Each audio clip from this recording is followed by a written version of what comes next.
Est-ce Jésus-Christ qui apparaît en plein milieu de la vidéo, ou bien l'univers lui-même qui plie ses règles sous nos yeux? Des miracles saisissants aux guérisons instantanées, voici 20 miracles réels capturés en vidéo. Numéro 20, Navoie. En mars 2015, un événement à la fois effrayant et miraculeux s'est produit à Spanish Fork, dans l'Utah, lorsqu'un policier a répondu à un appel concernant une voiture submergée dans les eaux glacées de la rivière Spanish Fork. Alors que le policier Tyler Beddoe et son équipe s'approchaient du véhicule renversé, ils ont entendu ce qui semblait être des cris désespérés appelant à l'aide, les incitant à se précipiter sur les lieux. Ils ont trouvé la voiture partiellement submergée, n'avant écrasé contre la berge de la rivière. Pensant que quelqu'un à l'intérieur était encore en vie, les agents se sont aventurés dans l'eau glacée et ont lutté contre le courant pour atteindre le véhicule. Ce qu'ils ont découvert était aussi tragique qu'incroyable. À l'intérieur de la voiture, ils ont trouvé les corps sans vie d'un jeune couple qui, apparemment, était décédé lors de l'impact. Cependant, sur la banquette arrière, ils ont trouvé une petite fille de 18 mois, Livy Grossbeck, miraculeusement encore en vie, suspendue tête en bas dans son siège auto au-dessus de l'eau glacée. Bien qu'elle soit restée piégée pendant 14 heures dans des températures glaciales, Lily a montré des signes de vie et les agents l'ont rapidement sortie des décombres. L'équipe de secours a été déconcertée par la voix que tous ont affirmé avoir entendue. Comme les seules personnes dans la voiture étaient le couple décédé et le bébé, qui était trop jeune pour parler, cette voix mystérieuse les a poussés à agir rapidement, sauvant ainsi la vie de la petite. L'événement a été largement relayé et beaucoup l'ont interprété comme un miracle, un ange gardien guidant les secouristes pour sauver la petite juste à temps. Numéro 19, le miracle de l'Eucharistie. Le 18 août 1996, le père Alejandro Quizeta célébrait la Sainte Messe dans une église catholique de Buenos Aires, en Argentine. Pendant la communion, un fidèle l'a averti qu'une hostie consacrée avait été jetée au fond de l'église. Le père Alejandro l'a placée dans un récipient avec de l'eau et l'a conservée dans le tabernacle, suivant le protocole habituel. Cependant, quelque chose d'extraordinaire s'est produit. Le lundi 26 août, l'hostie s'était transformée en une substance rougeâtre et sanguinolente. Alarmé et conscient de l'importance possible de cet événement, la paroisse a informé le cardinal Jorge Bergoglio, futur pape François, qui a ordonné que l'hostie soit examinée de manière professionnelle. L'échantillon a été envoyé à des scientifiques de renom pour analyse. Le docteur Ricardo Castano Gomez, ancien athée converti au christianisme, a dirigé l'enquête. Il a envoyé l'échantillon au docteur Frédéric Zugib, pathologiste médico-légal reconnu aux États-Unis, sans révéler son origine afin de garantir une analyse impartiale. Le docteur Zugib a conclu que la substance était, en effet, de la chair et du sang humain, plus précisément du myocarde, le muscle que l'on trouve dans le cœur humain. De plus, le sang a été identifié comme étant de groupe AB, un groupe sanguin rare que l'on retrouve également dans d'autres miracles eucharistiques et sur le Saint-Suaire de Turin. Cet événement miraculeux, filmé en vidéo, demeure l'un des cas les plus émouvants de miracles eucharistiques, laissant croyants et scientifiques stupéfaits par sa nature inexplicable. Numéro 18, un prêtre disparaît après avoir oint une victime d'accident. En août 2013, un événement mystérieux s'est produit dans le petit village de Center, dans le Missouri, qui continue de dérouter les témoins et d'inspirer d'innombrables récits. Après une collision frontale dévastatrice sur une route de campagne, Kathy Notes, 19 ans, s'est retrouvée piégée dans sa voiture détruite, grièvement blessée et sans espoir. Les services de secours ont travaillé sans relâche pour la libérer, mais la situation semblait décourageante. Puis, soudainement, un prêtre est apparu. Vêtu de sa soutane, il s'est approché des décombres avec une présence sereine et rassurante. Malgré l'ambiance chaotique, le prêtre a prié pour Kathy. Il la oint avec de l'huile et lui a offert des paroles de réconfort. Les témoins ont décrit une soudaine sensation de paix qui a envahi la scène, encore plus étonnante. Peu après la prière du prêtre, les secouristes ont réussi à libérer Kathy de la voiture, ce qu'ils pensaient impossible. Mais lorsque la poussière est retombée, le mystère s'est accentué. Le prêtre, qui avait été visible de tous, avait disparu sans laisser de traces. Personne ne l'a vu s'éloigner et il n'y avait aucune trace de lui dans les environs. Le diocèse local ainsi que plusieurs églises voisines ont été contactées, mais aucune n'a pu identifier le prêtre à partir des descriptions fournies. Son image, brièvement captée par la caméra d'une équipe de presse, reste l'une des rares preuves de sa présence. Depuis lors, beaucoup se sont référés à cette figure énigmatique comme à un ange gardien déguisé, une intervention divine qui a sauvé la vie de Kathy alors que tout semblait perdu. Malgré les nombreux efforts pour l'identifier, la disparition du prêtre demeure un miracle non résolu qui continue de captiver l'imagination de ceux qui connaissent l'histoire. Numéro 17. Chelsea Banton et un ange gardien. En 2008, une histoire émouvante et mystérieuse a émergé du Texas à propos d'une jeune fille nommée Chelsea Banton. À seulement 14 ans, Chelsea avait déjà affronté toute une vie de graves problèmes de santé, y compris une série de maladies chroniques qui l'obligeaient à être fréquemment hospitalisée.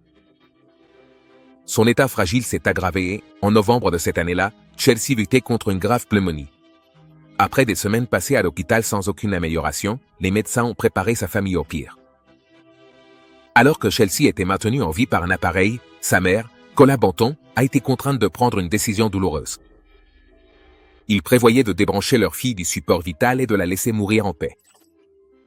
Mais juste avant qu'ils ne puissent procéder, quelque chose d'extraordinaire s'est produit. Les caméras de sécurité de l'hôpital ont capté une silhouette inexplicable devant la chambre de Chelsea, une lumière éclatante qui ressemblait à une figure angélique. L'image a autant bouleversé le personnel de l'hôpital que la famille de Chelsea, qui y ont vu un signe d'intervention divine. De façon surprenante, à ce moment précis, l'état de Chelsea a commencé à s'améliorer.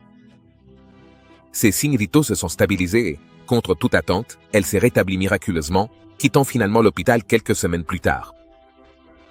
La lumière mystérieuse, qui apparaissait clairement sur les images de sécurité, n'a jamais été expliquée par des causes naturelles ni par des anomalies techniques. Beaucoup de ceux qui ont été témoins de l'événement croient qu'il s'agissait d'un ange gardien envoyé pour veiller sur Chelsea dans son moment le plus désespéré. Numéro 16. Un chien guide les secouristes vers une fillette disparue. Dans la lointaine république de Sakha, en Russie, un sauvetage extraordinaire a eu lieu lorsque Karina Chikitova, une fillette de 3 ans, a disparu dans la nature glaciale de la Sibérie. Karina s'était éloignée de chez elle et s'est perdue dans une forêt dense infestée de loups. Les conditions difficiles et les températures glaciales représentaient une grave menace pour sa survie. Le chien de Karina a joué un rôle crucial dans son sauvetage miraculeux. Le fidèle chiot est resté à ses côtés pendant toute épreuve, lui apportant chaleur et réconfort pendant que Karina se cachait dans les hautes herbes et survivait en se nourrissant de baies sauvages et d'eau de la rivière. Après avoir survécu près de 2 semaines dans la nature, le chien est rentré à la maison pour chercher de l'aide. L'opération de sauvetage a bénéficié de l'aide du chien, qui a guidé les secouristes jusqu'à l'endroit où se trouvait Karina. Des images saisissantes du sauvetage ont révélé le moment où Karina a été retrouvée, cachée avec crainte dans les hautes herbes. Malgré sa terrible expérience, elle était remarquablement lucide et dans un état relativement bon compte tenu des circonstances. Les secouristes ont rapporté que Karina était très légère, elle ne pesait qu'une dizaine de kilos, mais elle était alerte et réceptive lorsqu'ils l'ont trouvée. L'histoire de Karina et de son chien a captivé de nombreuses personnes, mettant en avant le lien incroyable entre les humains et les animaux ainsi que les efforts extraordinaires que les animaux de compagnie déploient pour protéger leurs proches. Numéro 15. Le cadeau du ballot. Dans un moment à la fois émouvant et mystérieux, une mère endeuillée en Alabama a reçu un cadeau inattendu lors des funérailles de son fils, que beaucoup considèrent comme un signe venu de l'au-delà. En mai 2016, lors des funérailles de Tristan Trevino, un garçon de 3 ans décédé tragiquement après avoir lutté contre une maladie rare, l'atmosphère était empreinte de tristesse. La mère de Tristan, Laura Trevino, était submergée par la douleur en faisant ses adieux une dernière fois. Pendant que la cérémonie se déroulait, un ballon blanc solitaire, parmi les nombreux qui décoraient l'endroit, s'est détaché des autres. Dans un tournant aussi surprenant qu'inexplicable, le ballon a semblé prendre vie. Il a flotté directement vers Laura, assise à l'avant de la salle. En flottant doucement au-dessus d'elle, le ballon lui a effleuré le visage, comme s'il voulait lui offrir du réconfort. Puis, il est resté près d'elle pendant plusieurs instants. Cet objet, apparemment ordinaire, a pris une signification profonde pour Laura et tous les présents.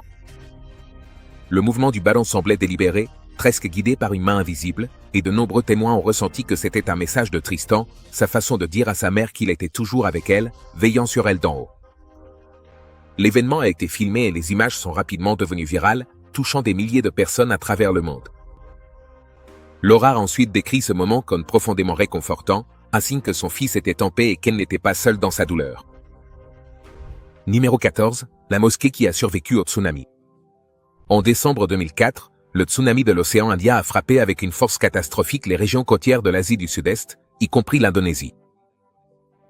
Parmi les innombrables scènes de destruction, une histoire se distingue par son caractère extraordinaire et miraculeux. Dans la ville de Banda Aceh, en Indonésie, une mosquée connue sous le nom de Grande Mosquée Beturaman est devenue un symbole d'espoir au milieu des ruines. Au fur et à mesure que les vagues du tsunami s'approchaient de la ville, la Grande Mosquée Beturaman, qui se dressait au cœur de Banda Aceh, a été engloutie par l'immense mur d'eau. De façon surprenante, la mosquée a survécu à la catastrophe pratiquement intacte. Alors que les bâtiments et les habitations avoisinants ont été rasés, la structure robuste de la mosquée est restée debout, ses minarets s'élevant vers le ciel comme un phare de résilience. Cette préservation miraculeuse a été constatée par de nombreux survivants qui ont trouvé du réconfort et un refuge entre ces murs après le tsunami. La survie de la Grande Mosquée Beturaman a été largement relayée et est devenue un sujet central dans les discussions autour de la catastrophe. Beaucoup y ont vu un miracle, attribuant la préservation de la mosquée à une intervention divine ou à un signe d'espoir au milieu de la tragédie. La survie de la mosquée a apporté du réconfort et un point de ralliement pour la reconstruction de la communauté. Numéro 13, Nuage d'ange. Le 14 mars 2013, Deborah Tadma, résidente de Seminole, en Floride, a observé une formation nuageuse en forme d'ange, avec des ailes déployées et une aura brillante. Elle a photographié le phénomène et l'a partagé, émerveillant tout le monde. Fait curieux, ce même jour, le pape François a été intronisé au Vatican. Cette coïncidence a amené beaucoup de gens à interpréter le nuage comme un signe divin marquant le début de son pontificat. L'image est devenue virale, suscitant des débats entre les sceptiques, qui y voyaient un phénomène naturel, et ceux qui la considéraient comme un signe céleste. Pour Deborah et d'autres, cela a représenté un moment de profonde connexion spirituelle. Numéro 12, les survivants de l'accident d'avion dans les Andes. Le 13 octobre 1972, un avion transportant une équipe de rugby uruguayenne s'est écrasé dans les Andes, donnant naissance à ce que l'on connaîtra comme le miracle des Andes. Pendant le vol, avec 45 passagers, principalement des joueurs de rugby, l'avion a rencontré de fortes turbulences. Les passagers sont restés calmes au début, mais la panique a éclaté lorsqu'ils ont vu la montagne s'approcher. Nando Parado a perdu connaissance lors de l'impact. Lorsqu'il s'est réveillé 2 jours plus tard, il a découvert un paysage dévasté, l'avion détruit dans une vallée glaciaire, 11 morts et 29 survivants isolés, le fuselage presque invisible sous la neige. Confrontés à des conditions extrêmes et sans espoir de secours, les survivants ont pris des décisions drastiques pour rester en vie, y compris consommer les corps de leurs compagnons décédés. Après 72 jours de survie extrême, seulement 16 personnes ont réussi à s'en sortir vivantes. Numéro 11, une collision presque mortelle à Moscou. Il y a eu une collision dramatique et presque fatale entre un cycliste, une voiture et un camion. L'incident, survenu dans une rue très fréquentée de la ville, a été capté par des caméras de surveillance et a rapidement attiré l'attention du public en raison de son intensité et de la survie miraculeuse du cycliste. Le cycliste, identifié comme Igor Petrov, circulait à vélo sur une route très fréquentée lorsqu'une voiture a soudainement dévié vers lui. Le mouvement inattendu de la voiture a fait perdre le contrôle à Igor, qui a été projeté vers un camion arrivant en sens inverse. La collision semblait inévitable, car le camion arrivait à grande vitesse. En un instant terrifiant, le camion a percuté le cycliste, le projetant dans les airs. L'impact a été violent et la scène s'est transformée en un chaos de crissements de pneus et de verres brisés. Les témoins et les services de secours, arrivés en quelques minutes, sont restés stupéfaits de découvrir qu'Igor avait survécu à l'accident. Étonnamment, Igor n'a subi que des blessures légères malgré la violence de la collision. Les images de vidéosurveillance ont révélé la force brutale. La force de l'impact, mais ils ont également souligné comment l'équipement de protection d'Igor et un coup de chance ont joué un rôle crucial pour lui sauver la vie. Les conducteurs de la voiture et du camion, choqués par l'incident, ont respecté le code de la route et l'accident a été attribué à une série d'événements malheureux et de décisions prises en une fraction de seconde. Numéro 10. Un enfant survit après avoir été renversé par un train. Lors d'un incident bouleversant en Inde, la vie d'un enfant a été miraculeusement sauvée grâce à l'intervention rapide d'un cheminot courageux. L'enfant, qui marchait avec sa mère sur le quai, a soudainement perdu l'équilibre et est tombé sur les rails. La chute terrifiante l'a laissé vulnérable face à un train qui approchait. Avec sa vue affaiblie, la situation semblait désespérée. À mesure que le train s'approchait, la panique s'est répandue dans la gare. La mère de l'enfant, qui observait la puissante depuis le quai, n'a pu que crier d'horreur. Mais alors qu'il semblait que la tragédie était inévitable, Merchelk, un cheminot de service, a aperçu l'enfant sur les rails. Sans réfléchir à 2 fois, Schelk est immédiatement passé à l'action. Il a couru le long du quai, contre la montre et contre le train qui approchait. Dans un moment dramatique capté par les caméras de surveillance, Schelk est arrivé auprès de l'enfant juste à temps, la sortie des rails et la remontée sur le quai à peine une seconde avant que le train me passe à toute vitesse. L'incroyable bravoure de Schelk a été salué en ligne et beaucoup l'ont acclamé comme un héros. Ces actions n'ont pas seulement sauvé la vie de l'enfant, mais ont aussi mis en avant l'importance de la vigilance et du courage en temps de crise. L'incident a été célébré comme un miracle et beaucoup ont reconnu que la survie de l'enfant relevait tout simplement de l'extraordinaire. La rapidité d'esprit et le courage désintéressé de Schelk ont fait toute la différence ce jour-là, assurant que ce qui aurait pu être une tragédie dévastatrice se termine par du soulagement et de la gratitude.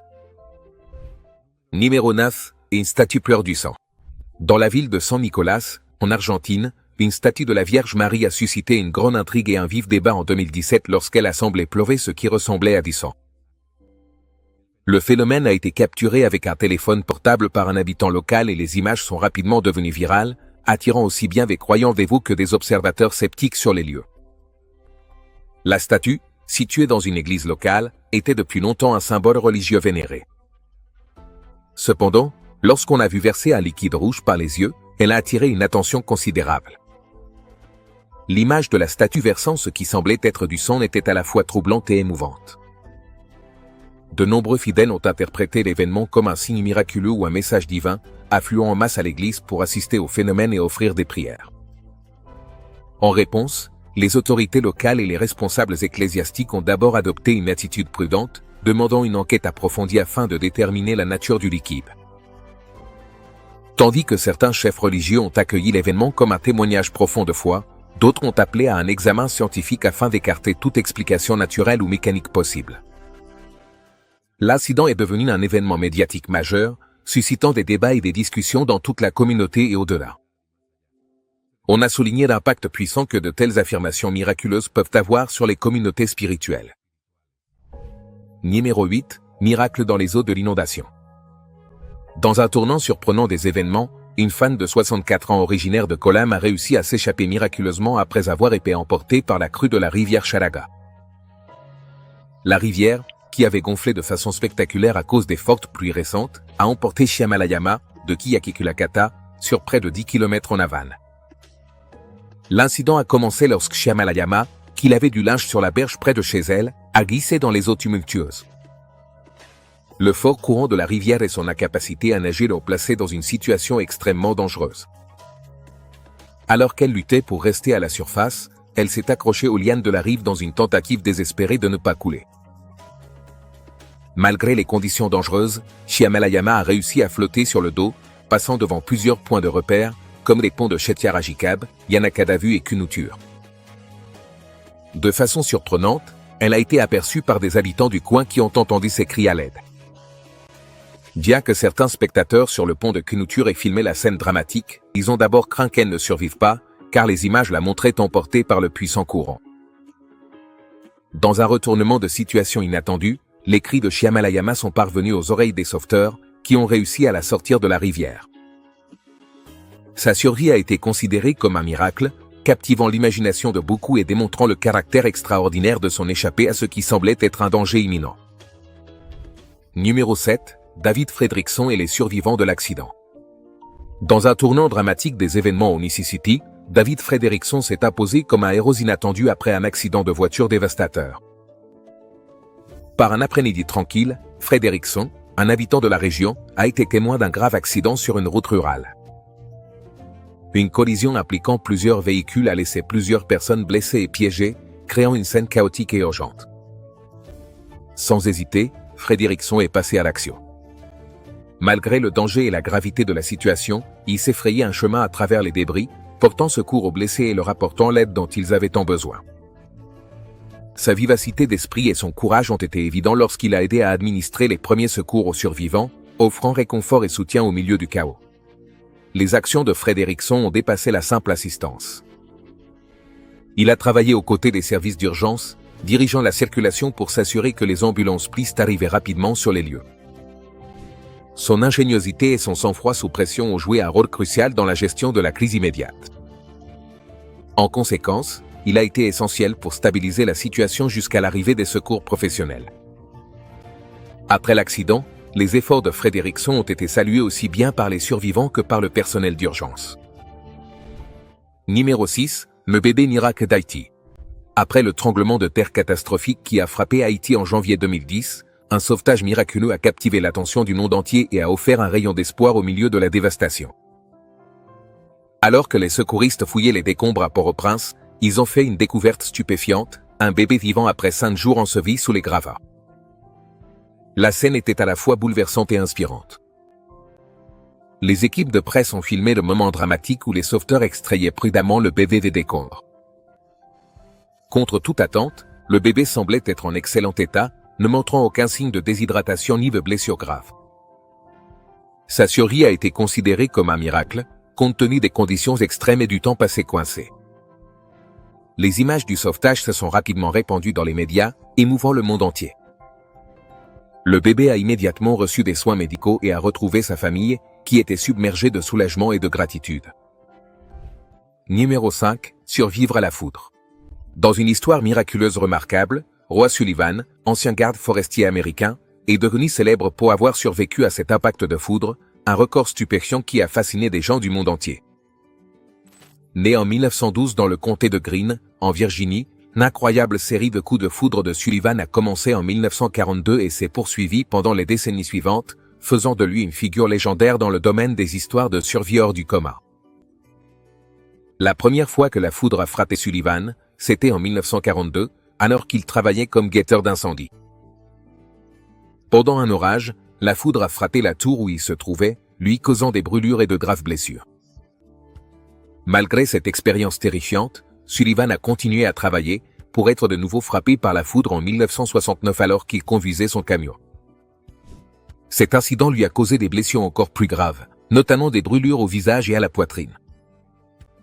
La situation a continué.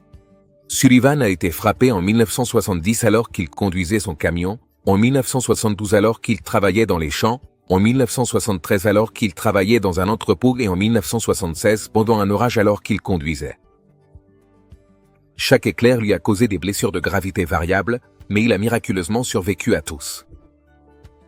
Son dernier éclair est survenu en 1977, et cette fois, Sullivan a souffert de brûlures aux jambes et au torse. Sa survie remarquable à travers des événements aussi répétés et extrêmes lui a valu le surnom de « paratonnerma ». Malgré ses expériences extraordinaires, Sullivan est décédé en 1983 des suites d'une blessure par balle qu'il s'est infligée lui-même, apparemment à cause de la dépression.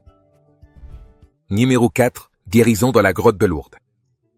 Une femme atteinte d'un cancer en phase terminale a connu une guérison extraordinaire et inexplicable lors de sa visite à la Sainte Grotte de Lourdes, située dans le sud de la France. Ce lieu de pèlerinage catholique vénéré, fondé en 1858 après les célèbres apparitions mariales de la jeune Bernadette Soubirous, est devenu une destination spirituelle qui attire chaque année des millions de pèlerins venus des 4 coins du monde en quête de guérison physique et spirituelle. La femme en question, dont l'identité reste anonyme par choix personnel, a pris la décision de se rendre dans ce sanctuaire comme dernier recours, après que les traitements médicaux conventionnels n'ont pas réussi à stopper la progression de sa maladie. Pendant son séjour, elle a participé avec dévotion aux rituels traditionnels du sanctuaire et s'est immergée dans les eaux bénites jaillissant de la source miraculeuse, suivant une coutume séculaire. À la stupéfaction des médecins et des témoins, son cancer a commencé à régresser progressivement jusqu'à disparaître complètement. Les examens médicaux approfondis réalisés par la suite ont confirmé la disparition totale du cancer, un résultat pour lequel la science moderne n'a pas pu trouver d'explication satisfaisante. Ce cas extraordinaire est devenu l'un des témoignages les plus remarquables parmi les nombreux miracles documentés qui ont été associés au sanctuaire de Lourdes au fil de son histoire. Numéro 3, le miracle de la rivière Hudson. Le miracle de la rivière Hudson s'est produit le 15 janvier 2009, par une froide matinée d'hiver, lorsque le vol Mi-549 de US Airways a connu une urgence à peine quelques minutes après avoir décollé de l'aéroport LaGuardia à New York. L'Airbus A320, un avion moderne transportant 155 personnes à bord, passagers et membres d'équipage compris, a subi une panne catastrophique lorsqu'il a perdu ses 2 moteurs après être entré en collision avec une volée d'oies sauvages canadiennes lors de sa montée initiale. Le commandant Chesley, Sully Sullenberger, un pilote chevronné avec plus de 40 ans d'expérience dans l'aviation, a pris la décision extraordinaire d'amérir l'avion dans les eaux glacées de l'Hudson, la seule surface disponible pour un atterrissage d'urgence. Les passagers ont été évacués de manière ordonnée vers les ailes et les radeaux de sauvetage au milieu de températures glaciales, tandis que les équipes de secours nautiques et aériennes, ainsi que les médias, documentaient l'impressionnant événement en temps réel. Dans un résultat que beaucoup ont considéré comme miraculeux, tous les occupants ont survécu sans blessures graves, faisant de cet atterrissage d'urgence un symbole durable d'héroïsme, de préparation professionnelle et d'un véritable miracle de l'aviation moderne. Numéro 2, le vitrail de Marie. Dans une histoire captivante de 2010, un vitrail représentant la Vierge Marie dans une église de Clearwater, en Floride, est devenu le centre d'un phénomène extraordinaire. Le vitrail, faisant partie de l'église Saint-Thomas d'Aquin, a commencé à attirer l'attention générale lorsqu'une tache curieuse a commencé à apparaître à sa surface, semblant adopter l'image de la Vierge Marie. Cet événement inhabituel est rapidement devenu une sensation locale, attirant aussi bien les croyants que les sceptiques. La tache, qui semblait prendre la forme du profil de la Vierge Marie, a d'abord été écartée comme une simple salissure. Cependant, à mesure qu'elle persistait et semblait se préciser, les fidèles et les visiteurs ont commencé à la percevoir comme une image miraculeuse. Le phénomène a été capturé en photo et en vidéo, ce qui a encore attisé l'émotion et la curiosité autour de l'événement. La nouvelle du miracle du vitrail s'est rapidement répandue et beaucoup ont affirmé qu'il s'agissait d'un signe divin. Les fidèles et les visiteurs sont venus en masse admirer le vitrail, apportant des fleurs, des bougies et des notes de dévotion. L'église a même organisé des services spéciaux de prière et des veillées en l'honneur de l'événement. La couverture médiatique locale a relayé l'histoire, qui est devenue un sujet de discussion aussi bien au sein qu'en dehors de la communauté religieuse. Les sceptiques ont proposé des explications allant de la détérioration naturelle du verre à des motifs fortuits créés par des facteurs environnementaux. Numéro 1, descendant des nuages. Lors d'un événement impressionnant et énigmatique, une vidéo a capturé ce qui semblait être une silhouette descendant des nuages, suscitant un sentiment d'émerveillement et d'intrigue. L'enregistrement, réalisé dans une zone rurale d'Amérique du Sud, montre une silhouette mystérieuse émergeant d'une épaisse couche de nuages et descendant lentement. La vidéo, qui est rapidement devenue virale, a captivé les spectateurs par son atmosphère troublante et presque surnaturelle. L'événement s'est produit en 2015 lorsqu'un habitant du coin, muni d'un smartphone, a remarqué des formations nuageuses inhabituelles et a commencé à filmer. Au fur et à mesure que la vidéo avance, une silhouette sombre et indistincte devient visible, descendant lentement des nuages. La silhouette, assombrie par la couche de nuages et éclairée par le soleil, semble flotter doucement avant de disparaître dans le paysage environnant. La netteté de la silhouette et sa descente, ainsi que l'absence de structure de soutien ou d'aéronef visible, ont suscité de nombreuses spéculations sur son origine. Autant les experts que les sceptiques ont été intrigués par l'enregistrement. Tandis que certains suggèrent qu'il pourrait s'agir d'un phénomène météorologique inhabituel ou d'une illusion d'optique créée par l'interaction de la lumière et des nuages, d'autres penchent pour des explications plus surnaturelles. Et c'est tout pour aujourd'hui. On se retrouve dans la prochaine vidéo.